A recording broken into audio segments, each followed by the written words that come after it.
Zaman hayır olsun GRT kanalında hafta haberleri programması. Stüdyoda çalışır Tatyana Stavilova. İlkten programının baş temaları. Гагаузияның халық топлошын депутатлары ilk oturuşunu beklerler. Ne zaman geçecek? Автономияның başkanı Irina Vlach haberleyecek. Komrat kasabasında ağaçları diktiler. Bu olaya dalıydı milletlerin birleşmek, kurumun kurulmak gününe. Avdarmada Shift 2021 konferensiyası geçti. Dizgince köyü kabiliyeti yangından görüşmek teknikayı. Bu hafta Moldova Devleti'nin parlamenti kendi oturuşunda baktı bir sıra soruş. Onlar bağlıydı hem politika durumunun Moldova'da hem sosyal-ekonomika soruşlarından. Belli edildi hatalı durum Moldova'da o üzere ani devlet bulunur energetika krizisinde.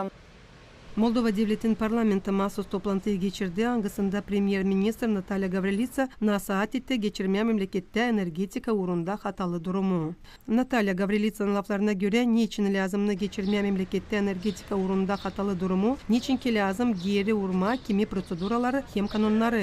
Diyeceğiz geçirmeye para bütçetten Energacom kampanyasına ki ileri doğru satın alma gaz alternativa sızıntılarından. După cum știți, ieri la Moscova a avut loc o nouă rundă de negocieri pe chestiunea aprovizionării cu gaze naturale. Nice biliriz dün Moskova'da geçti anlaşma gazın verilmesi için. Durum değişti yerinden ama bugünkü güne yok soruşun bitki kararı hem de yok bitki data. Şimdiki zamana tabiatın gazın panarında Moldova Devleti'nde sayıya koyulu 16 milyon gazın kubometre defisiti. Necesarul de gaze pentru luna octombrie fiind acoperit în mărime de doar 67%. Ministerlik kabinetin cümlesi geçirmeye dini memlekette energetika uğrunda hatalı durumu bakıldı deputatlarla. În perioada stării de urgență, Parlamentul va continua să muncească chiar și în lipsa sesiunilor plenare. Vom pregăti un pachet legislativ. Açan peydalandı böyle büyük problema gazın yetişmemesi. Biz çalışacağız bu uğurda da savaşacağız yapma hepsine ki Moldova Devleti'nin yaşayanları karşı gelmesinler bu problemayla. Și să votăm toate proiectele de legi necesare, astfel să recuperăm acele câteva săptămâni care ne vom afla în stare de urgență. Natalya Gavrilica'nın laflarına göre Moldova'daki delegasyaya Moskova'da uymadı anlaşma Gazprom kurumundan. Hem de umutlanmadı sonunda ne bitkiye bunu yapabilecekler. İnsanları şüphelendirir bu durum.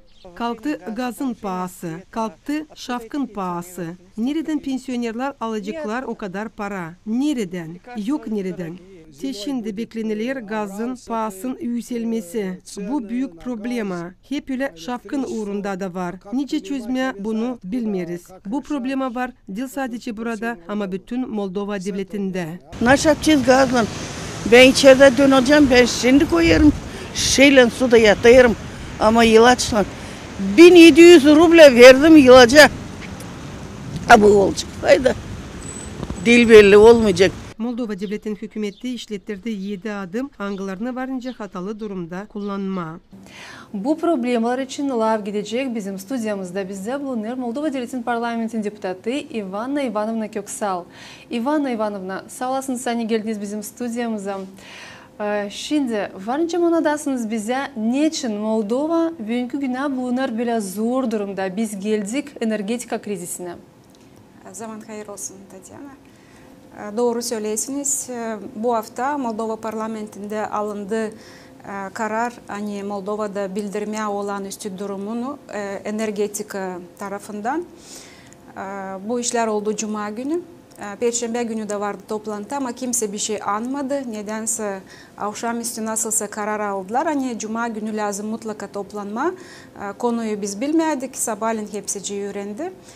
Başbakanımız geldi parlamente de açıkladı. Hani energetika durumu pek kötü halde bulunur. Lazım olağanüstü durum. Чрезвычайное положение bildirmeye Moldova'da. Elbette çok sorular soruldu. Premier Minister kendi dokladında çok anlattı ama biz işlemedik bir de sıfırı. Kaça alınacak, kaça gelecek Moldova'ya, kaç paraya olacak insana deni bu gaz. Bu sorulara biz cevap alamadık. Hem de Premier Ministru da kendisi de söylemedi nereden de ta gaz alınacak. Biz sadece biliriz bir, hani kuruluyor yeni kurum, yeni organizasyon Energacom. Oraya devlet bütçesinden paralar aktarılacak. Nereden alınacak, kaça alınacak, bu sorulara cevap bize verilmedi. Onun için doğru söyleysiniz, hani bugünkü günde Moldova'da en büyük problema bu. Kışlama probleması. Nasıl kışlayacağız, neyle ısınacağız, ne kadar ısınabileceğiz, hem de ne kadar para ödeyeceğiz bunun için.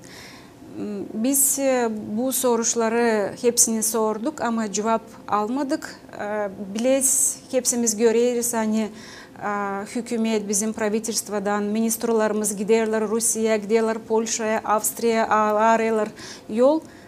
Nereden hem de kiminle anlaşma, ne soy gaz yetiştirmeye bizim devletimize. Elbette ki hepsimiz anlarız, hani geç kaldılar anlaşma bu konuda. Lazımdı ta erken çek etme. Dini artık güz vakiti biter ama evlerde soğuk, evleri lazım ısıtma. Premier Ministrinin laflarından biz sadece anladık, bir hani trubalarda gaz azaldı ama nereden gelecek gaz, kaça gelecek bir sürpriz kaldı bize. Açıklamadılar. Bir de sıfır dediğim gibi söylenmedi. Ama dediler hani gaz var, gaz olacak. Umutlandırdılar. Biz de yaşayalım, görelim. Neyse haberler gelecek. Ama insanı soğukta elbette ki bırakma yakışmıyor. Çünkü adaylar hani bu kış pek sert olacakmış. Onun için ben sayarım hani ministrlarımız da sıkı lazım işlesinler de gaz kesilmesin. Ama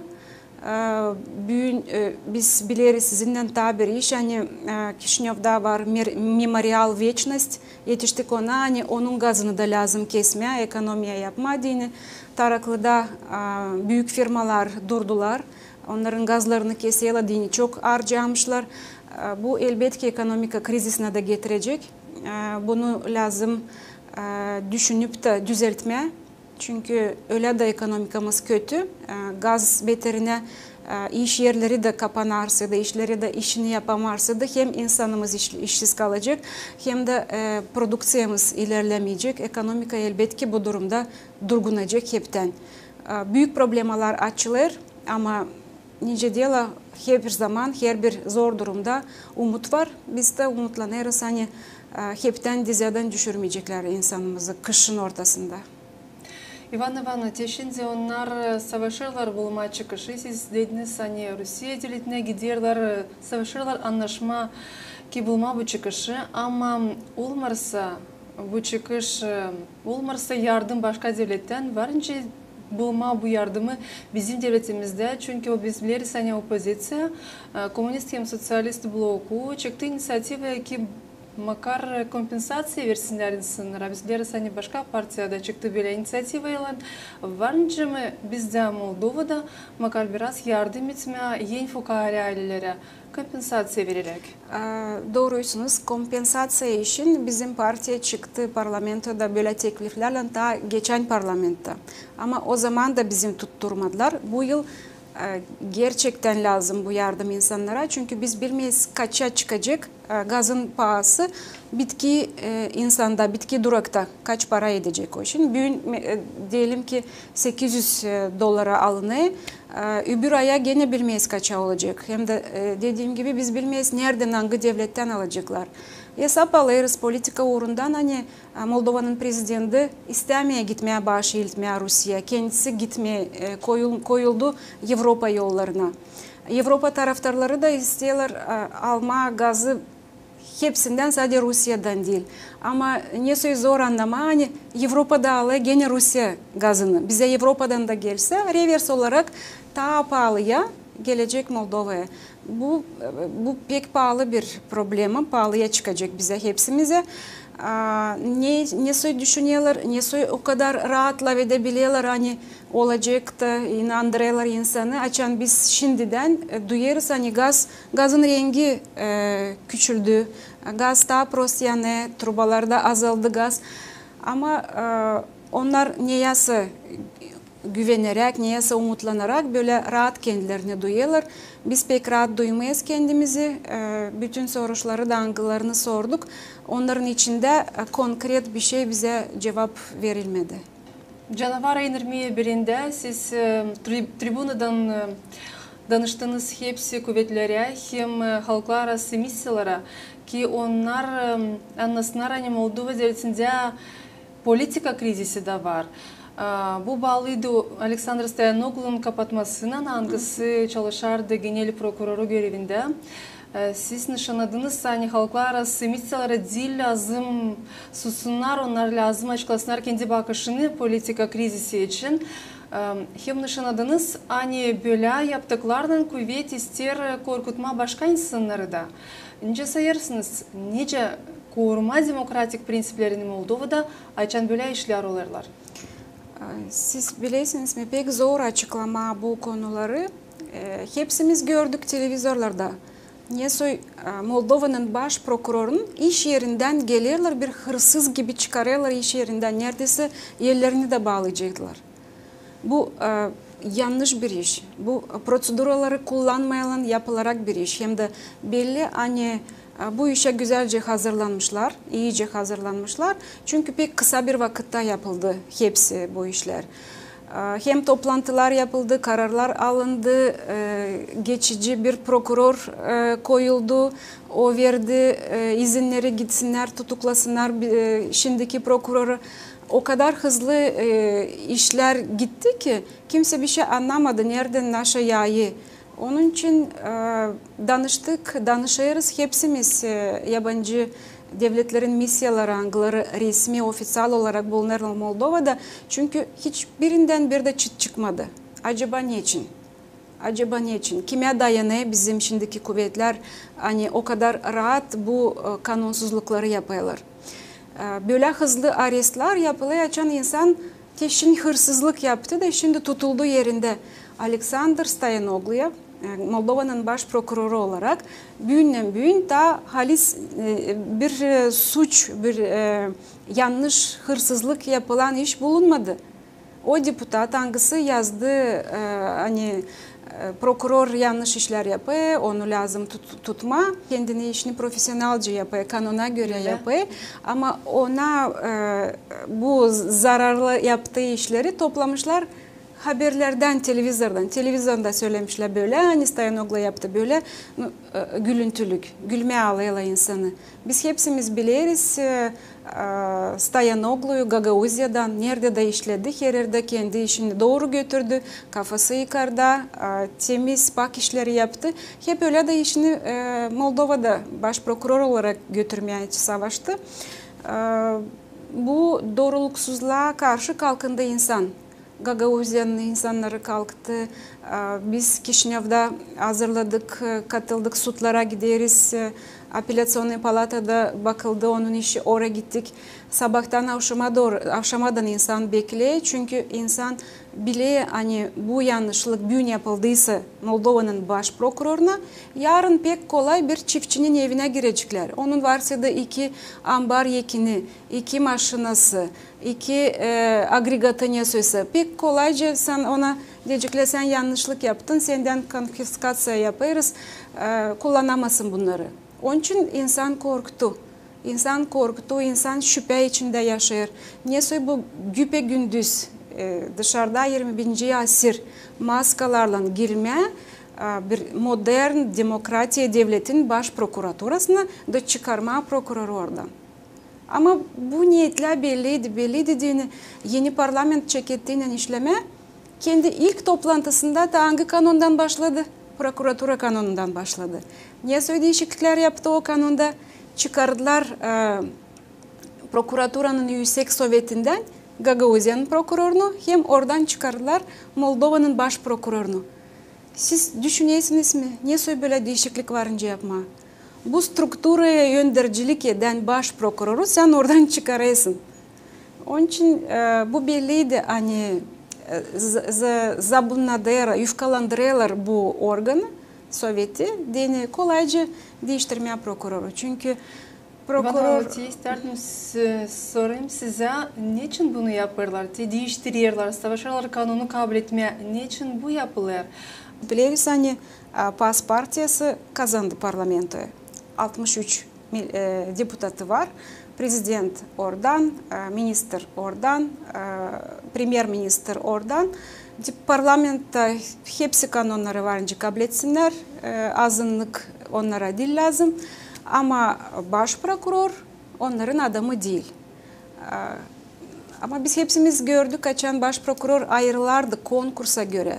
Hani Alessia Stamati, onun o zaman o Justiция Ministrosuydu. Onun hazırladığı konkursa göre bizim Alexander Stoyanoglu bir Gagauzor'la katıldı o konkursa, kazandı balları, jüri konkurs azaları verdiler ona, notalandırdılar onun işi. Ama açan gördüler hani bu iş gidiyor ona doğru hani Stoyanoglu kazanacak. O zaman istediler o konkursu bitirme, yok etme, sıfırlama. Ama o zaman bizim parti öndercilik ederdi. Biz bu işi bırakmadık. Onun için konkurs bitkiyadan yapıldı. Alexander Stoyanoglu ayrıldı prokuror Moldova'da. Şimdi onlar sayıyorlar hani bu onların adamı değil. Hem de ikinci yerde de bence duruyor hani o bir Gagauz. Yok ince bir Gagauz bütün Moldova'nın baş prokuroru olsun. Siz bununla bağlarsınız bu işi? Birinci değil ama ikinci olarak ona da bağlarım. Ama biz açan çıkarız mitinglere biz en ilkin düşünüyoruz hani bu devlet adamı. Böyle orada devlet adamın kolayca yerlerini sallayarak girip de iş yerinden çıkarabilirseler o zaman diyor direktör hani köyde işle küçük bir iş yerin direktörü ya da küçük bir lideri onları o zaman pek de kolay korkutacaklar. Hiç ağzını da açamayacaklar. Biz onun için büyük sokaklara çıkıyoruz. Hani bu doğruluksuzluğu kestirmeye kökten, daha derine gitmeden. Elbette onlar başladılar prokurordan diye insan korksun. Bakın biz prokuroru alabiliriz, sizi daha da kolay alacağız. İnsanlar lazım. Onun için de danışıyoruz yabancı misyalara. Yabancı misyalar göz yumdular bu işe. Duymazdan geldiler. Ama ben düşünüyorum hani lazım onların da sesi çıksın. Çünkü bu ayın açık bir kanunsuzluk, kanon dışı yapılan bir şey. İnsanlar lazım anlasınlar, hani kanunlar bizim devletimizde işlerler, hani insanları lazım korusunlar. Ama görerken hani bu iş bireklit olmar, insanlar çıkarlar mitinglara. Sizin bakışınıza göre şimdi biraz zor durum Moldova'da hem energetika krizisi hem koronavirüsde biraz zorladır yaşamamızı hem kanunlara göre hiçbir şey yapılmıyor. Ne kadar varınca insan dayansın, ne yapmayısınlara ileri doğru? Doğru söylesiniz. Bu kanunsuzluk insan korkuyor çünkü devlet onu koruyamıyor. Kim koruyacak? Prokuratura koruyamadanın, prokuratura doğruyu yüze çıkaramadanın. Bu bir. İkinci gaz. İnsan şimdi prokuroru da düşünmeyi, o düşünüyor yani uşakları soğukta hem de yemeği yok nerede olacak pişirme. Bu iki. Koronavirüs. Koronavirüs gitmedi, birer kaybelmedi. 3 gün geri 40 kişi. 40 kişi bir günde Moldova'da geçindi. Bu pek büyük sıfır. 1700 kişi, 1700'den ziyade kişi hani hastalanıyor günde. O pek büyük sıfır. Больницalar dolu. Doktorlar yetişmiyor. Ama bizim правительство Rumuniya'ya yardım yollayıyor. Moldova'dan doktorları yollayırız yardım etmeye Rumuniya'da ilaçlama koronavirüs hastalarını. Nasıl varınca böyle iş yapma bugün de? Hem de kanun bu hafta geldi parlamenta sağlık ministrumuz. Yeni zakonla biz bıldır öte yıl bilesiniz hani kabul edildi karar hani doktorlar hani hastalandılar işte medik işçileri onlara 16'şar bin lei ödenedi. Şimdi ministrumuz geldi o kanunu değiştirildi hem de teklif ettiler hem kabul ettiler de hani ödenecek para sadece o medik işçisine hangisi vaksinayı kabul etti de hastalandı. Öbürü değil mi medik işçisi? Böyle bizim insanımızı bölüştürüyorlar. Her bir adımda yapıyorlar. Bunlar iyi insanlar, bunlar değil iyi insanlar. Bilmiyorum nereye kadar ayıracaklar insanları ama bu yanlış bir şey. Biz bu kanun projekti kabul etmedik. Biz katılmadık ama elbette onlar çoğunluk olduğu için onlar kabul ettiler. Bundan sonra kim sadece vaksinayı kabul etti? O da bir zor durum çünkü var insanlar algıları daha çok kiliseci, inanıcı, Onların yürekleri vermeye, kabul etmeye vaksinayı. Hem de bizim devlette mahsus olarak kabul edilmedi kanun. Hani herkes sıradan vaksinaya lazım kabul etsin. Da var o insanlar angılarına dini kabul etmeye vaksinayı ya da başka işleri de yapma travma. O insanlar kabul ettiği travma dini onları zorlayla. Bu travmadan sonra da onlar daha başka hastalıkları yediniyorlar. Onlar zeyitleniyorlar. Onun için bunları da lazım hesaba alma. O kadar insanın üstüne gitmeme. Ben anlarım hani mediklerde, politiklerde biz lazım propaganda yapalım hem de yaparız da hani bu salgından, Covid'den kurtulma dini birinci adım vaksinı lazım kabul etmeye. Biz bunu yapayız ama vaksinanın garantiyasını ben de yok ince vereyim. Ne kadar o faydalı bunları medik uzmanları, spesyalistleri lazım anlatsınlar. Ama düşünmeye lazım o kategori insanı da angısının yüreğe vermeye. Onları biz daha hasta ederiz. Onlar kahırdan başka hastalıkları edinirler. Bunu da dil lazım atma bir tarafa. Gün-günden insanlar duyarlar kendilerini tam şüpheli. Anırlar hani yaşamak daha zor olur. Kış da yaklaşır. Ivana, onlar yardımı beklerler değil sadece Moldova kuvvetlerinden ama bizim avtonomiyanın kuvvetlerinden de şimdi bizde ayrıldı deputatlar. Onlar gelen vakitte başlayacaklar işlemeye. Sizin bakışınıza göre neden lazım başlasınlar kendi işini bizim deputatlarımız ki avtonomiyanın durumu biraz ilerlesin ki onlar duysunlar hani burada avtonomiyada makar onlar için düşünürler. Doğruysunuz. Bu yıl o kadar çok seçim geçirdik ki hem parlament, prezident, sonra halk topluluğu deputatlar için seçim yapıldı. Şükür hepsi bitti. Deputatlar ayrıldı. Hem de ne islah var halk topluluğu avtonomiyada var bir struktura, var bir yer nerede varınca insan için yapma faydalı işleri nerede varınca kabul etmeye kanunları hangisi getirecek fayda bizim insanlara. Onun için ben de isterim hem de beklerim, umut ederim hani yeni halk topluluğu daha tez kurulsun, öndercilik organları da başlasın kendi toplantılarına. Deni problema toplandı çok. Biz kimilerini varınca çözelim burada avtonomiyamızda. Kimilerini hani çözülmeyeler burada lazım geçsinler parlamentten. Halk topluluğun var böyle bir kuvveti. Kanuna göre çıksınlar inisiyatifayla parlamentte de belki hem burasından hem parlamentla hem halk topluluğundan beraber biz daha faydalı bir şeyler yapacağız. Yüze çıkarmaya savaşacağız. Dini insandan yok ince hepten bitirmeye o umudu, o sevinmeli yaşama dini bitki vakitler güç elbet ki sadece Moldova'da değil, bütün dünyada problemler her türlü orada. Fiyatlar, cenalar, pahalar yükseldiler, değil sadece bizde. Ama gene de biz insan yöndericileri ayrı niçin dini bu işlerle işlesinler, savaşsınlar, tutma, usluluk olsun en ilkin, cenk çıkmasın, savaş olmasın, insanın olsun hakkı öğrenme, işleme, ilaçlanma. Bunu en ilkin lazım düşünsün yöndericiler. Biz savaşırız bunları hepsini yapma ama açan az kişi bir türlü düşünüyor o zaman biraz zor olay. Ben düşünüyorum hani halk topluluğunda bu yeni çağrıda insanlar toplanacaklar çünkü görüyorum hani kandidatlardılar şimdi oldular deputat. Onlar insanın acılarını gördüler çünkü herkes gezdi mahalle insanlarla buluştular. O zorlukları kendi gözlerinden gördüler. Onların da adanmış işleri var insanlara. Ben düşünüyorum hani kavga etmeye vakit olmayacak çünkü problema çok toplandı. Onları yavaş yavaş lazım çeketme, sökme da azaltma. Zedelenmesin ama azalsınlar. Onun için ben sadece isterim söylemeye hani sağlık olsun, halk topluluğu kendi işine doğrulsun da insanımız da duysun hani hem halk topluluğu hem parlament hem правительство, prezident düşünüyor kendi halkı için, kendi vatanı için. İşta sporlu gidiyor açan halk topluluğu beraber Gagauzin Bakanı Komiteti'nin çalışır. Ne yapmak ki Gagauzide her zaman birlik hem mutluluk olsun burada? Doğruysunuz. Anlaşmak yok kana zor. Bunu ben pek sık görerim oldu. Kaç yıl sıra vardı.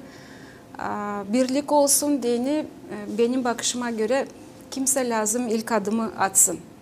Kimse lazım birazcık aşağı kalsın. Başka türlü yakışmıyor olsun. Çünkü biz bu örnekleri aileden de görüyoruz. Evde kavga olduğundan herkes küsüp de kendi içerilerine saklandığından hiçbir şey ilerlenmiyor. O büyük işler yapılmıyor, onlar toplanıyor, sundurmada, tavanda, sokakta o işler yapılmıyor. Çünkü ben küsülüyüm, öbürü de küsülü, biz birbirimizle laf etmiyoruz, hiçbir şey de yapmıyoruz. Herkes kendini düşünüyor o zaman. O beni acıttı, öbürü de düşünüyor tam ters. Onun için sayarım hani kullanarak fikrimizi, aklımızı, örnekleri geçen yıllardan nasıl oldu, niye getirdi kavgalar. Kimse lazım aşağı kalsın, kimse lazım bir adımı yapsın ama çok ara yapmama. Hani bir adım yapıldığında karşılıklı mutlaka yapılsın. Da oturulsun bir masaya da laf edilsin problemalar. Çekiderdeki hesaplaşma ama sen bana o zaman öyle dedin, sen bana bunu yaptın. O zaman gene yeni kavgalar çıkacak. Ama yeni sayfayı başlarken lazım eskileri unutma. Bu benim bakışım. Ben yokunca yürüdüğüm insanları, yokunca söyleyeyim hani bu en doğrusu ne ben söylerim ama siz sordunuz ben düşünerim hani böyle lazım olsun. Eğer istersek birlikte işleme. Ivana görüyoruz, çok problemimiz var ama bu problemlerden gayri başka işler de lazım sırasınca gitsinler. Bu hem üretim sferası hem kültüra tarafı da. Biz biliriz yani daha bir problemi için siz açtığınız lafı parlamentin oturuşunda o hani bizim Gagauziyamıza lazım versinler finans yardımını ki bizde uşaklar ana dilini öğrensinler. Niçin bu önemli? Niçin bu lazım finans yardımı autonomiye? Doğru söylüyorsunuz Tatyana. Geçen haftalar bakıldı bütçet, Moldova devletin bütçeti. Gagauziya'nın öğrenmek bakanlığından vardı danışma. Danışma hani para yetişmeye okullara dini öğrenme ana dillerini, sadece Gagauz dilini değil. Bu sıraya girer Bulgar dili, Ukrayna dili, Gagauz dili. Çünkü bilirsiniz var karışık köylerimiz Tenice, Kirsava, Ferapontivka. Da kanonlara göre klasta, sınıfta varsa da 25 uşak hem taziyede o klas mutlaka lazım bölünsün grupalara. Çünkü dili öğrenmeye zor kalabalıkta da öğretici lazım işlesin daha az kişiyle ki o uşak alsın o bilgiyi. Bunu biz hepsimiz anlarız. Onun için ben Kişinev'da da söyleyeyim. Siz açan bize mana bulaysınız hani biz bilmeyiz devlet dilini. İlkin düşünün.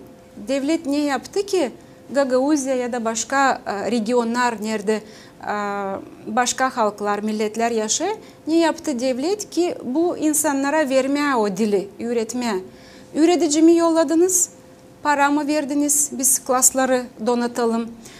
O sırada para verdiniz, öğretelim o öğreticileri de onlar gelsinler şkollara mı? Bu işler yapılmadı.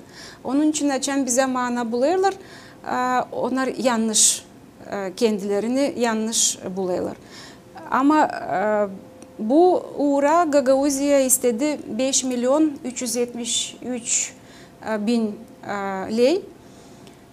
Kimse elini kaldırmadı. Çoğunluktan. Elbette ki komünist hem sosyalist bloku bize yardımlar ister bu işler hepsi olsun. Ama bu para bütçetten verilmedi Gagauzya okullarına. Bunun için açtım laf. Hem yeni prezidentimiz de seçimler için laf ederdi. Hem Gagauzca, hem Bulgarca, hem Ukraynaca, başka dillerde de milletler hani yaşarlar Moldova'da da söyledi hani bu bizim başka milletliğimiz bizi toplayı. Hani geldi sıra birleşmeye. Ben bu örnekleri söyledim. Ben mana bularak değil ama fakt söyledim. Siz dediniz hani lazım böyle olsun ama açan geldi iş dayandı kapıya iş sırası. Bize döndüler ardını. Bize kimse o parayı vermedi. Hem de bizim Öğrenmek Bakanlığı da açıklar bir problemaydı şkollarda. Hani verilmeye para, bölmeye klasları, öğrenmeye ana dilleri dini o bir.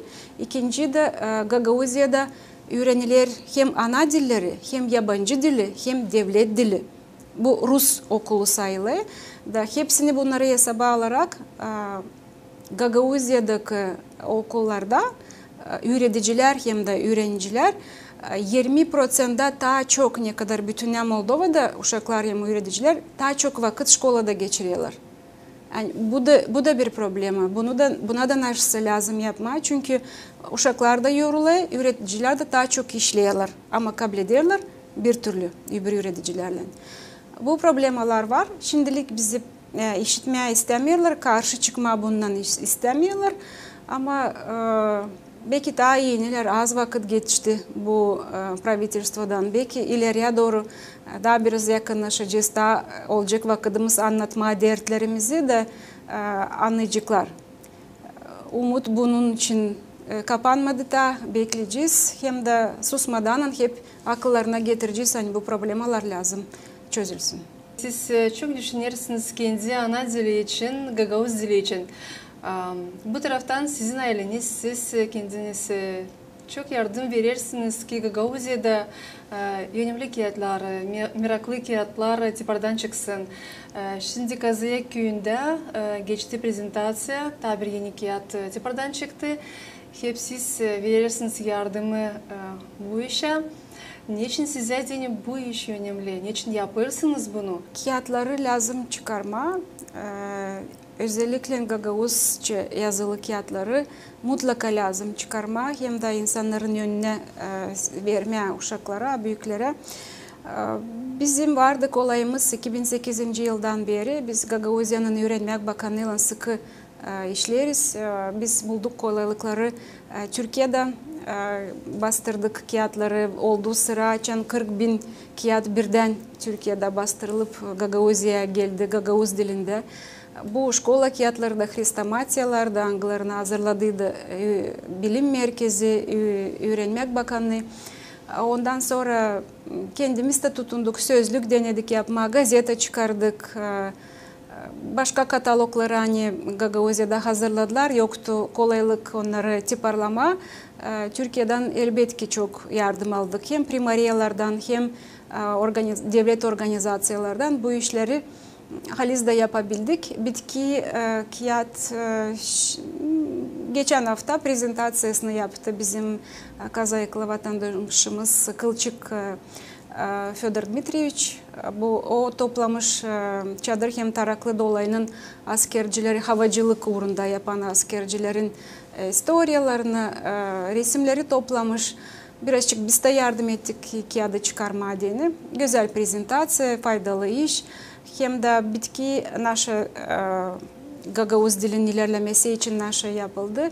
Ben sevinirim hani Gagavuzya'da kuruldu Gagavuz Yazıcılar Birliği. Onun öndürücüsü Konstantin Ivanoviç Kurdoglu. Aktif, enerjiyle dolu bir insan. Onun dolayında da toplandı hem gençler hem de bizim bildiğimiz yazıcılar, nice Marinoglu, Fedor Ivanoviç, başka insanlar var. Onlar pek faydalı bir iş getirdiler. Onlar hazırlarlar jurnal Gagavuzca. Orada güzel yaratmalar, yazılar, kısa yazılar, uzun şiirler, piyetler hem de güzel fotoğraflar yerleştiriyorlar. İlk numaranı ben Ciblerim İspalkom Kültüra Bakanlığı Gagavuzya'nın yardım etmiş, onlar çıkardılar. İkinci jurnalı da hazırlamışlar ama takıldılar, kösteklendiler çünkü yok neyle çıkarma. Biz işittik bu zoru. Biz yardım edeceğiz o jurnalı çıkarma. Şimdi ikinci numara bulunur tipografyada.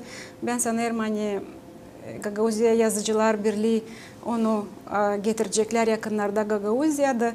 Verecekler oraya, nereye onlar sayılar hani lazım. Elbette ki bibliotekalar, okullar. bu faydalı işleri lazım tutturmaya söylese. Biz şimdi bulduk, para verdik, tiparlama o jurnalı. Ama o jurnalı hazırlama için o insanlar kuvvet harcıyorlar, vakit harcıyorlar. Da karşılığında hiçbir şey kabul etmiyorlar. Hiçbir yerden onlara bir de kapeyka para gelmiyor. Onların da optimizması bu işi yapma, ben sanırım hani kalmaya lazım.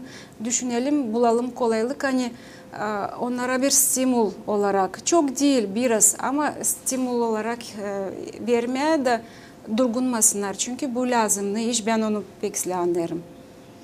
İvan, her bir işiniz başarılı olsun. Her bir niyetiniz başarılı olsun. Her bir insan duysun, hani bizim devletimizde kuvvetler yardım ediyorlar. Hem sosyal, hem ekonomik tarafından, hem kültüra tarafından, hem üretim sferasında. Hem bugün siz açıkladığınız sanki durum bizim Moldova'mızda var. Nice çözme problemleri angılarından karşı geliriz. Hem umutlanırız, hani hep o kadar bizim devletimizde usulük olacak. Kuvvetler beraber çalışacaklar. Ki insanlar daha iyi yaşasınlar. Bizim stüdyomuzda bugün bulundu Moldova Devleti'nin parlamentin deputatı, Komünist hem Sosyalist blokundan Ivana Ivanovna Köksal. Ivana Ivanovna, sağ olasınız. Hem başarıları dileriz size. Siz de sağ olun. Size de sağlık versin Allah. Hem de ilin çalışmalar. Gagauzin halk topluluğunun deputatları ilk oturuşunu bekliyorlar. Ne zaman o geçecek, Başkan Irina Vlach haberleyecek. Olacak mı kolaylık? Birleştirme deputatları yeni kanundaki organında bizim ileriki süjetimizde. Bakıra konu hakimden şimdiki Gagauzya halk topluluğu kurulu da erkin söyleme olacak mı o birleşik sayırlar ekspertler. Politika analitiğin Sergey Manastırlı'nın laflarına göre soruş niye soykurulacak halk topluluğunun çokluğu kalkınacak ileride. Halk topluluğunun ilk oturuşunda vurguladı ekspert başına adı belli edilmeyecek. Ben şüpheleniyorum hani ilk oturuşta bir şey anlaşılmayacak. Doğru hani bakılmaklar hem anlaşmaklar uzanacaklar. Şimdiden sonra peydalandı haber hani deputatların çoğu hazır Gagauzya halk topluluğunun başı olma. Ben sayarım hani sürprizler olacaklar. Sanırım hani ilk keret ayrılmayacak spiker. Makar ki bu iyi varyant olacaktı. Taziyede düşünüyorum hani birkaç sıra bu soruşa dönülecek. Çokluğu halk topluluğunda zor toplama her zaman tartışmaklar peydalanırlar. Söylerler bir, yaparlar başka türlü ya da bozarlar bültenleri. Biz biliriz bu priyomları. Gagauzya halk topluluğunun yeni sozuvunda beklendiler deputatların birkaç grupası. Sayır kanundaki bölümün temsilcisi Georgi Leyço. Halk topluluğunun 35 deputatından 25'i bağımsız, 9 deputat komünist hem sosyalist blokundan hem bir Stroyum Evropu Doma partiyasından.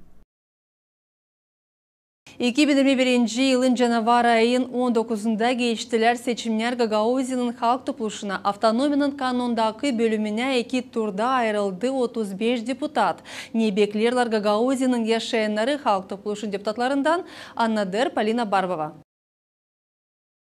Gagauzya'nın kanundaki bölümüne iki turda ayrıldı 35 deputat. Neden lazım çeketsinler kendi işini Gagauzya'nın halk topluluğunun 7. sozuvun deputatları biz yüründük avtonomiyanın yaşayanlarından. İnsanların bakışları ayrılır ama yaşayanların çoğu beklerler islah tarafa değişilmekleri. Ben beklerim ondan sana misle, sen beklersin. Hani bizim köyde de pusim Beşalma'da Dürger. O biz довольны. Necdini o yaptı insana da islah. O yapar orada da bakayım nesi de yapar islah orada da vыступать ede. Niçin diyeni diyeyim hani o adam savaşı insançı. Beşalma'da da çok yaptı. Kalan deputatlardan bekleriz islah. Çok iyi. Чтобы onlar da öteye doğru insançı düşünsünler. Ben inanıyorum hani ona bu defa düşünecekler sadece insan için. Çünkü bizim yaşamak çok kötü gider Gagauzya'da, Moldova'da. Hani bizim prezidenta da hani bir şey danışıkla benim düzelsin yaşamamız. Bizim Gagauz avtonomiyanın полномочияları alındı. Bunlara göre alındılar. Bunun için onlar çalışsınlar ve kişnova koysunlar diyeceğiz. Doğru soruşları değil ki ay biz gideceğiz bununla olsa onunla bizde var Gagauzluğun probleması. De bundan lazım çekilsinler. Lazım imekleri uşaklara çevirsinler. Lazım deni paraları koysunlar, deni şaf her bir köyde olsun. Beklerim silah olsun. Ama kendi işlerini çeketsinler lazım kendisinden. Kendisinden çeketsinler de, toplasınlar da, onlar opşa yazık bulsunlar. Da onlar çeketsinler, insançı düşünler. Наконец-то düşünen insançı. 2021 yılın canavar ayının ikisinde Kumra'daki apellasya palatası kararladı. Hani seçimler Gagauzyan'ın halk topluluğuna geçtiler kanuna göre 2021 yılın canavar ayın 19'unda. Polina Barbova, Sergey Georgiev, Alexey Gerchuk, haberler. Kumrat kasabasında ağaçları diktiler. Bu olay adalıydı milletlerin birleşmek, kurumun kurulmak gününe. Anladır bizim söz. Gagauziyada en az da büyür. Bu büyük bir problem hangisi ekologiyanın durumunda belli eder. Avtonomiyanın kuvvetleri dış partnerleri ekologiya durumuna dikkatli çekerler. Bu fikri geçen yıl Başkan Irina Vlach teklif etti. Aksiyanın baş niyeti ne kadar çok fidan Gagauziyada haşlama. Signal buna oldu 2019-20 yıllarda kuraklık hangisinin beterine büyük bereket kayıp oldu. Biz başladık konuşma hepsinin kim yardım etti bize. Hepsinin kim varca yardım etsin bize da bu aksiyi yapma bizim Gagauziyada. Biz gördük yani iyi adamlar var. Bu yaşamakta adamlar kim yardım ederler bize her zaman. Bugün biz başlarız. Bu aksiyi biz düşünürüz. Yani bu aksiye lazım geçsin her bir köyde, her bir kasabada. Da biz daha lazım aralım partnerleri kim daha yardım edecek bize. Bizim yaşamakta olsun, sağlıklı olsun. Birleşik Milletler Kurumu genç fidancıkların haşlanmasında programalarını bütün dünyada çalıştırıyorlar. Avtonomiyada bu oluşta bir adım Gagauz halkının birleşmeye söyledi Moldova'da ООН координаторы Саймон Спрингет. Организация Объединенных Наций работает в Республике Молдова уже в течение 30 лет, включая Гагаузию. А этот шаг является солидарностью. ООН Moldova'da 30 yıl çalışıyor. Biz Gagauziya'nın bağlantıyı tutarız. Bugünkü iş Gagauz halkına doğru güzel bir adım. Klimatın değişilmeklerinden bir yerde güreşiyoruz. Опасностью, угрозой, а то, что мы посадили деревья на около детской площадки, показывает на самом деле является посылом для детей. И для меня это очень важно. Kumrat'ta fidanlar lazım yenilensinler çünkü eski ağaçlar kuruyorlar belli eder primarın yardımcısı Georgiy Sarı. Kumrat'ta genç fidancıklar her yıl haşlanılıyorlar. Sağlıklı bir yönelimli iş, uzun ömüre, ileriye doğru bu olacak güzel bir iş bizim insanlar için, bizim sağlığımız için. Ne kadar daha çok fidan besi ekeceğiz, daha çok olacak bizim havalar, durumlar bizim Kumrat'ta. Bizim işimiz ileriye doğru onları kurtarma, sağlıkla onları her zaman temizleme de karşılama hani fidanlar büyüsünler. Çok eder hani biz koruma da onları. ООН partnerlerin yardımıyla Komrad'ın Serbestlik Sokan Parkı'nda 25 Japonskaya safara fidancı haşlanıldı. Ekologiyanın hem klimatın bütün dünyada gübürlenmesi aktual. Bütün Dünya Bank'ın haberlerine göre Moldova Avrupa'nın dil korunmaz devletlerin birisidir. Svetlana Dimitrogla, Vlad Tabachuk, Artem Topal, GRT Haberler. Avdarmada Shift 2021 konferensiyası geçti. Lav gitti kararların kabul edilmesi için, yerli uğurlarda informasya verilmesi için. Tema ileridir bizim korespondentimiz.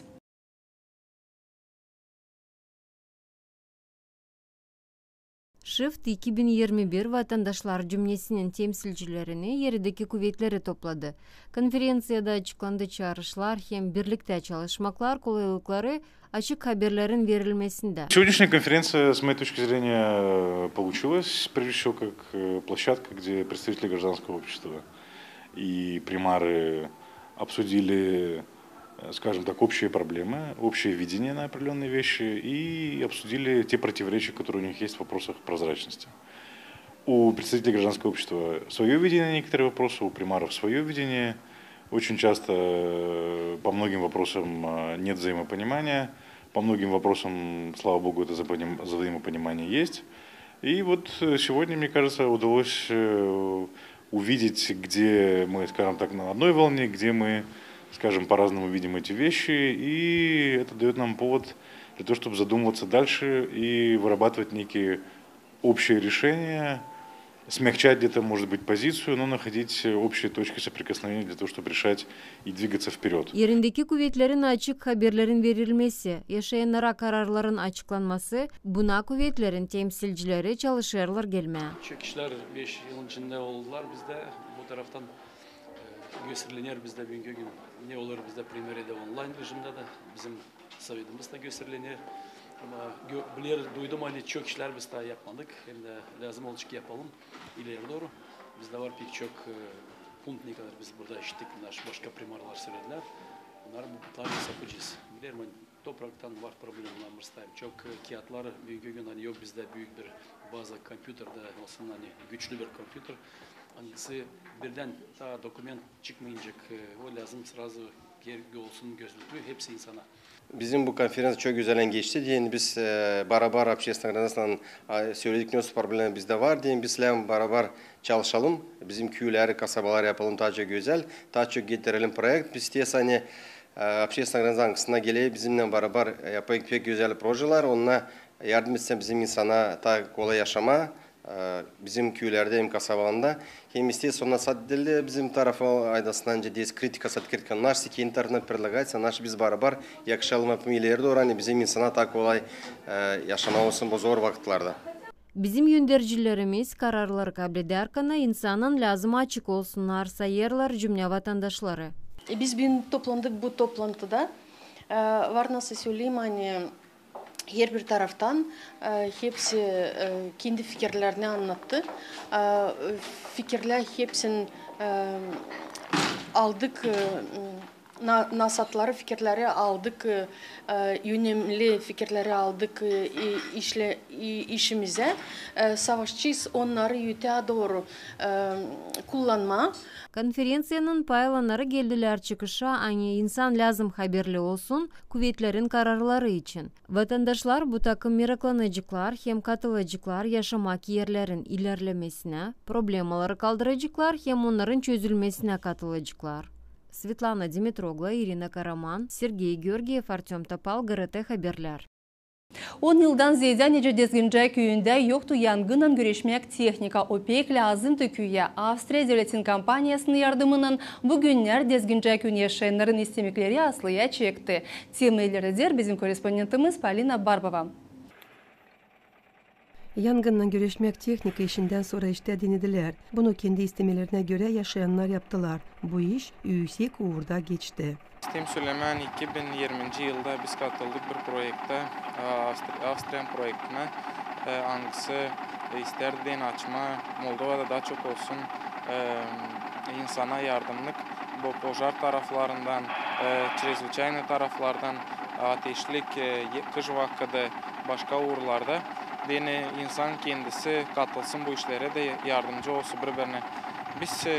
Ben primar olarak inisiyatifayı verdim da biz katıldık bu projekte. 2020'de bizde yoktu pojarna maşını 10 yıldan ziyade. Dün Oktober'ın 19'unda biz kabul ettik bu maşını. Ben sanırım hani bu büyük bir başarı bizim köyün insanlarına. Niçin ki bu maşına işleyecek onlar için yine savaşma daha az olsun, pojar nerede de olacak savaşma daha tez bunları sündürmeye. Dizginca köyün ex-primarı yerli nasatın başı Stepan Bankov nişanadı. Hani mahsus böyle teknika pek lazımdı.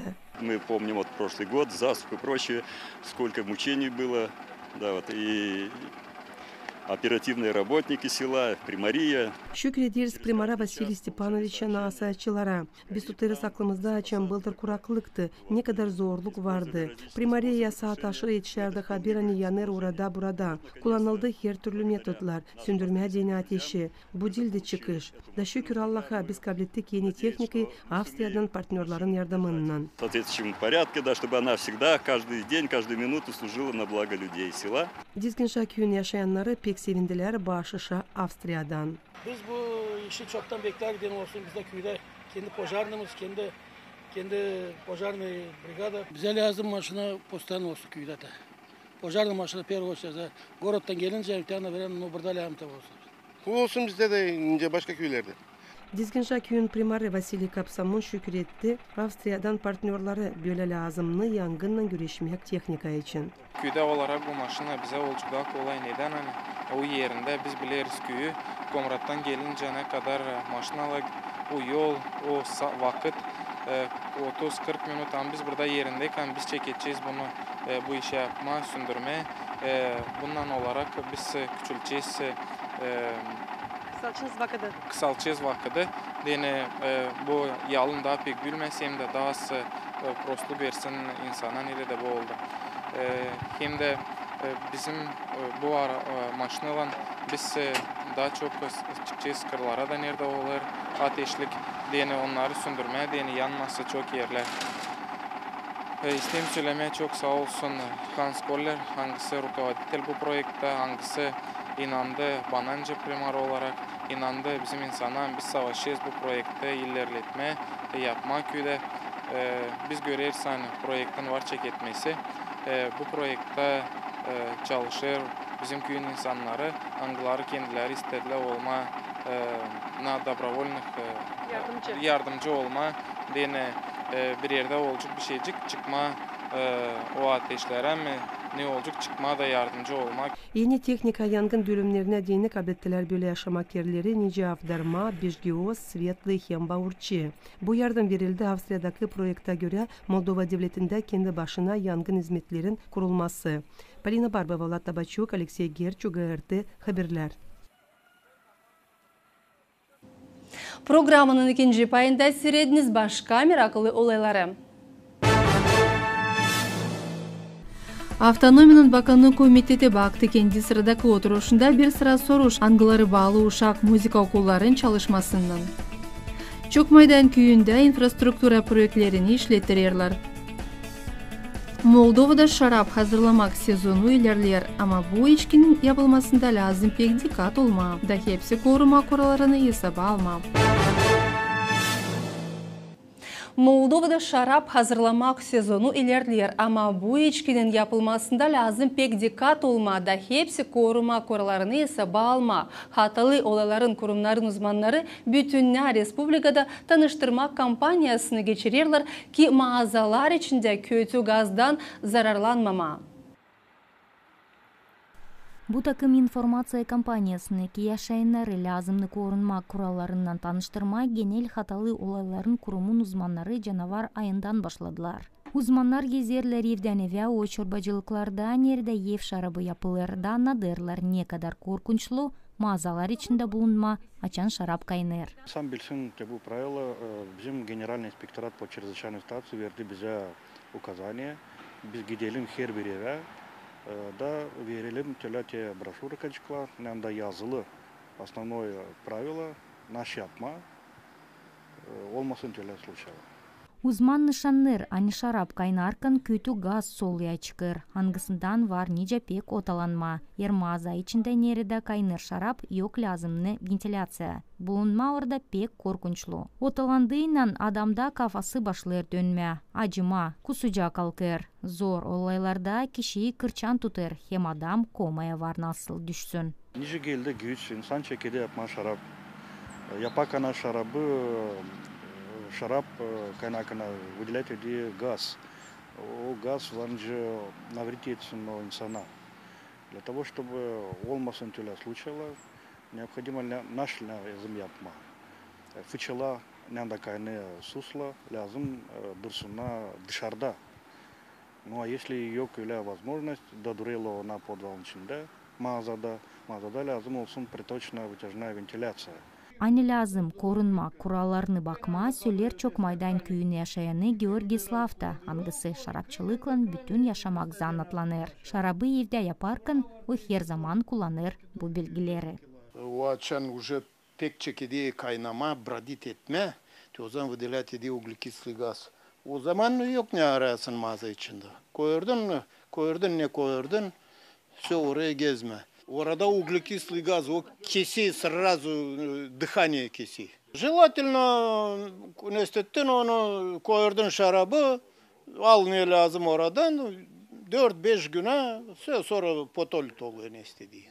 Ki anlamay yetişermi soğuluk maza içinde kişi lazım mumu orada tutuştursun. Yer sündüyse de o zaman bulunma bu yerde korkunçlu. Bundan kara hısım ve yakındaki kişiye olursaydı prost maza içinde dil lazım girme onun ardına yardımdan. Ta doğru mahsus yardım kurumuna telefonu açma. Ofisyal informasyaya göre Moldova'da şarap kaynarken kötü karbon gazından 3 kişi otalandı. Gagavuzya'da ne buldur ne bu yıl bu takım olaylar belli edilmedi. Kumrad'ın dağcılık çorbacılığı başladı. Hazırlama yakacakları kış için. Bu göz planına göre dağcılık lazım 4.500 kup dağ kıyısın. Ki insana yakacak hazırlama. Onlar kim önce aldılar, pahada becerdiler. Şimdi ise odunlar pek pahalandılar. Yazın odun yakacağın bir skladometrası 500 lei tutardı. Bugün onun payı belli büyüdü. Bu bağlı yeni yıl petrol malların pahalanmasından, angısından teknikayı beslerler. Dağdan 594 liraya satardık. Şimdi 694'e paha kalktı. Yer sorumlu değilseler odunları merkez sklada çıkarırız. Orada indirirler, amortizasyya, transport, aylık parası şoföre ödenir de 800 liraya bir skladometrası çıkır.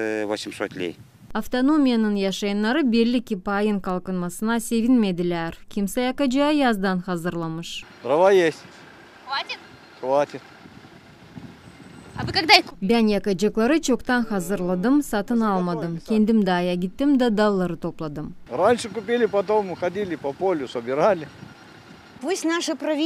Dağcılık çorbacılığın uzmanları söylerler anne, sorumluluk odunlara insanın arasında güzün büyür. Bugün insan başladı daha çok odun alma. Doğalgazına payın büyümesinin bildirilmesinden sonra dağcılıkta insan sırası büyüdü.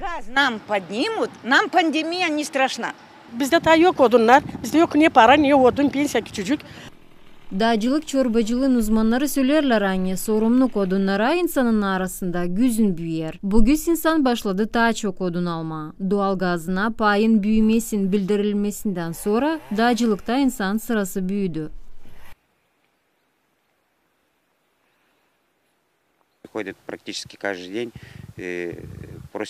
İnsan her gün gelip ister yakacak alma, savaşacağız insana odun hazırlama.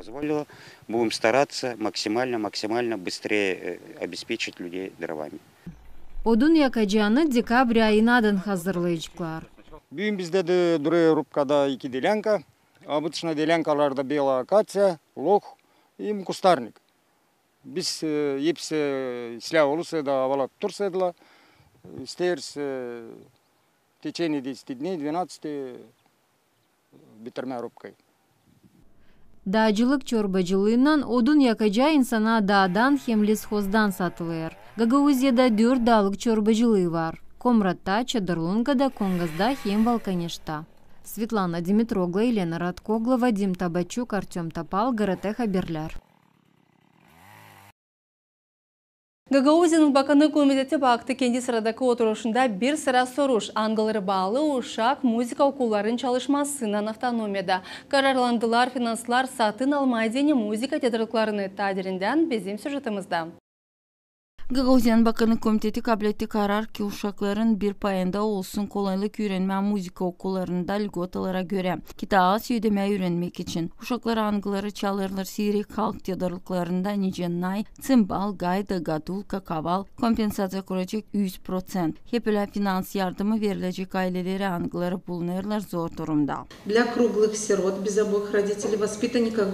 Üysüz uşaklara, uşak yerlerin terbiye edenlerine, aretli kimil grupa da kolaylıksız uşaklara 70% ödemekten kurulacak yardım. Ailelere nerede var 5 uşak hem daha çok angılarına bakarlar analar babalar hem ailede 2 uşak varsa gezerler müzik okuluna ödek parası bir uşak için alınacak 100%'da kalan uşaklara deni kurulacak 50% ödemek.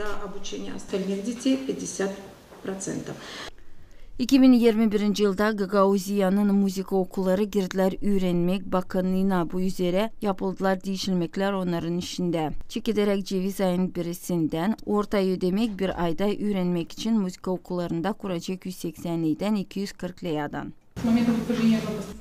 Bu kararın kabul etmesinden sonra hepsi 4 müzika okullarında koyuldu tek tarif hepsi kategoriyalara değini. Bakarak geçen yıllara açan tarifi koyardılar her bir okulun çorbacısı. Da onlar ayrılardılar birbirinden. Bu yıldan olacak bir türlü.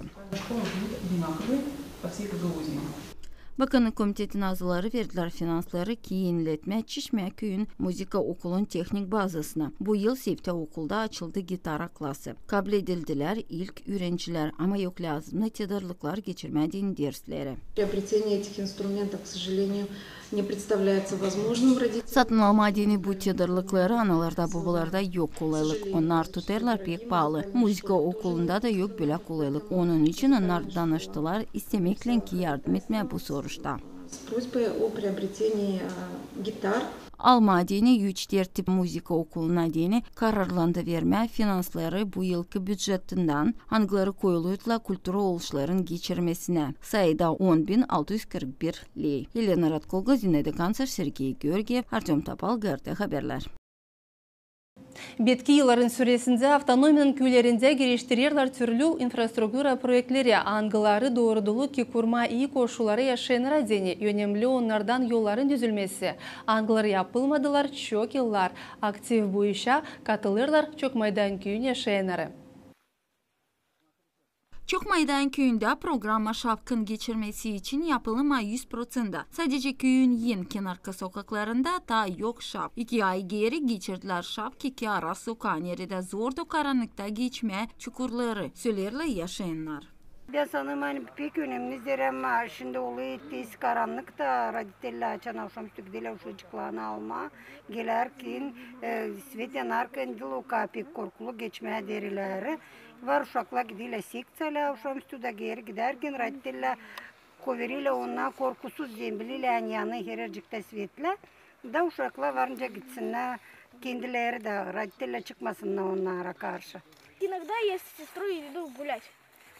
Ben akşamleyin dostlarımla çıkarım köyde gezinmeye. Da var şapkta bu peksle.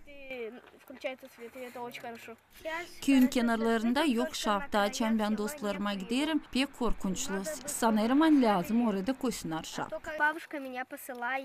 Beni kimer keret babam yollar tükena. Şimdi köyde yanır şapta ben korkmuyorum akşamleyin gitmeye. Очень удобно, что есть свет.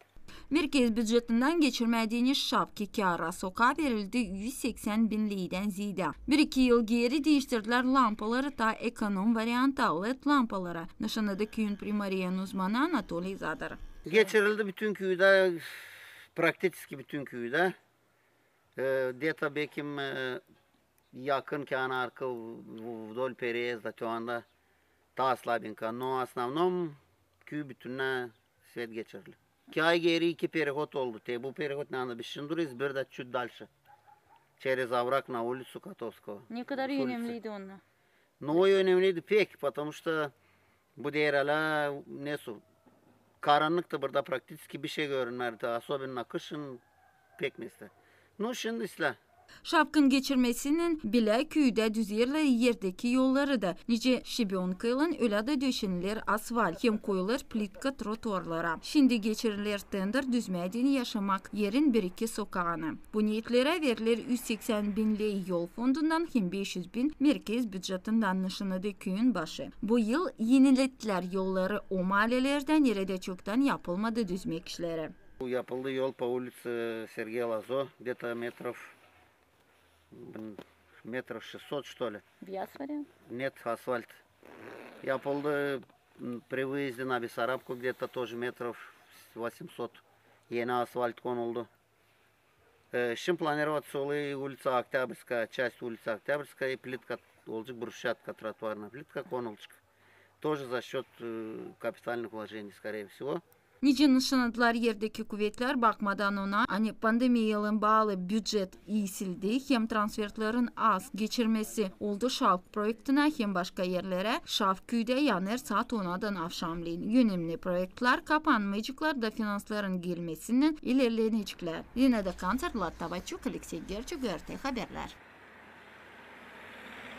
Siz seyrettiniz hafta haberleri programmasını kalın sağlıcakla hem sadece iyi günler size.